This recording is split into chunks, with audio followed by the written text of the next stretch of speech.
In Liberty County, Texas. A luxury mansion once known for its quiet beauty is now a place where nightmares live. Weeks ago, headlines around the country told a horrifying story: a mother accused of trying to drown her own children after allegedly drugging them with NyQuil and alcohol.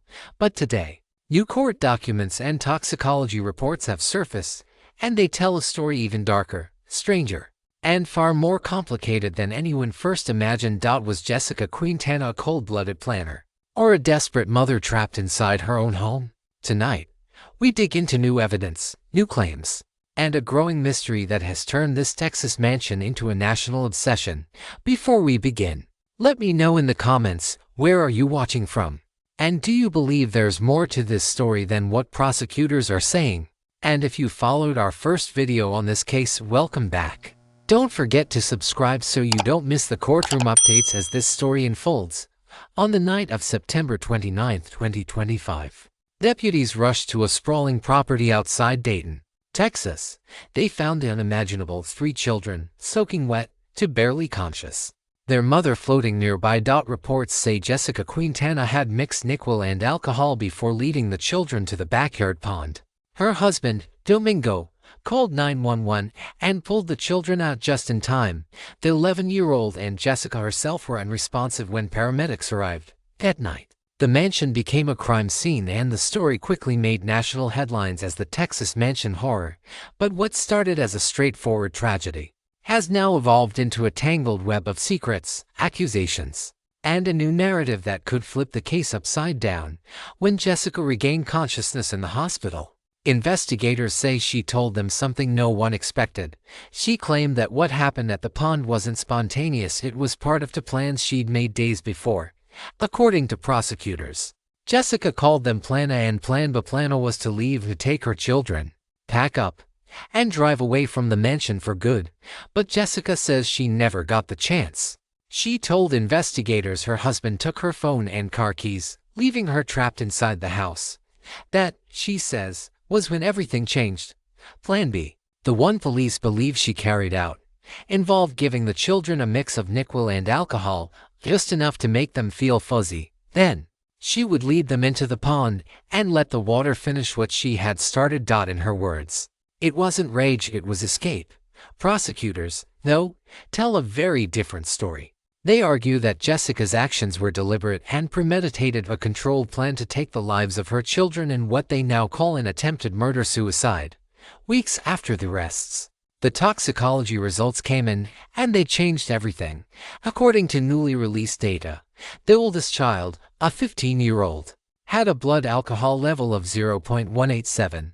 The 11-year-old tested at 0.125, and also had traces of acetaminophen, a key ingredient in NyQuil, in their system.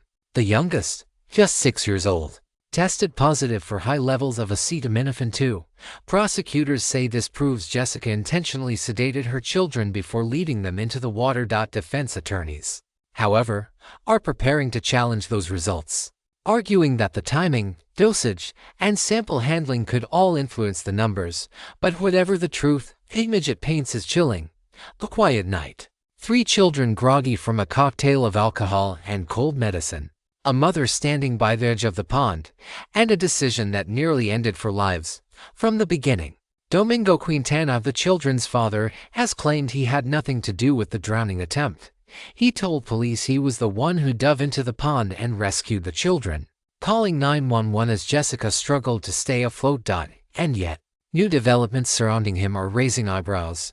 Investigators found an emaciated cat and neglected animals on the property. Domingo was charged with animal cruelty, a completely separate case. But that's not all. A local police lieutenant identified as Ramiro Lozano was suspended after reports surfaced that he visited Domingo in jail. According to the Houston Chronicle, this meeting wasn't part of official duties. The visit triggered an internal affairs review and a Texas Rangers investigation. What did they talk about? Why was it done in secret? For now, no one is saying. But for many following the case, it adds yet another layer to the question.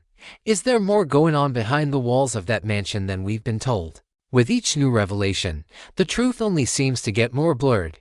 Jessica says she tried to leave, that she was trapped. But prosecutors have found no physical proof her husband stopped her.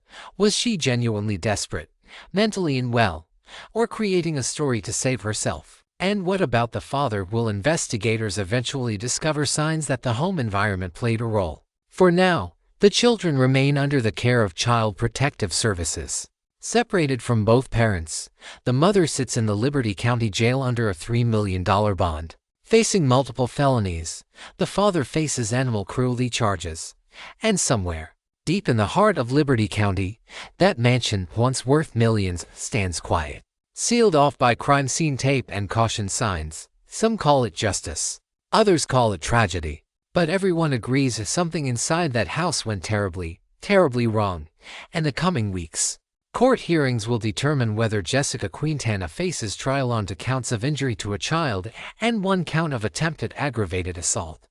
Prosecutors are expected to release further evidence, including the 911 audio, more detailed toxicology results, and digital data from the mother's phone. If her claims about being trapped are true, it could change the entire case. But if investigators prove she planned this long before that night, she could face a potential life sentence. Either way, the truth will finally come to light inside a Texas courtroom. So what do you think really happened behind those mansion walls? Was Jessica Quintana a mother pushed to the edge, or a planner who knew exactly what she was doing? Let's talk about it in the comments below. I read every single one. And if you've been following this story from the beginning, hit subscribe and turn on notifications, because when the court hearing begins, we'll bring you every new twist, every testimony, and every fact the mainstream outlets overlooked. This is True Crime Case Files, and this was the Texas Mansion Horror. The update.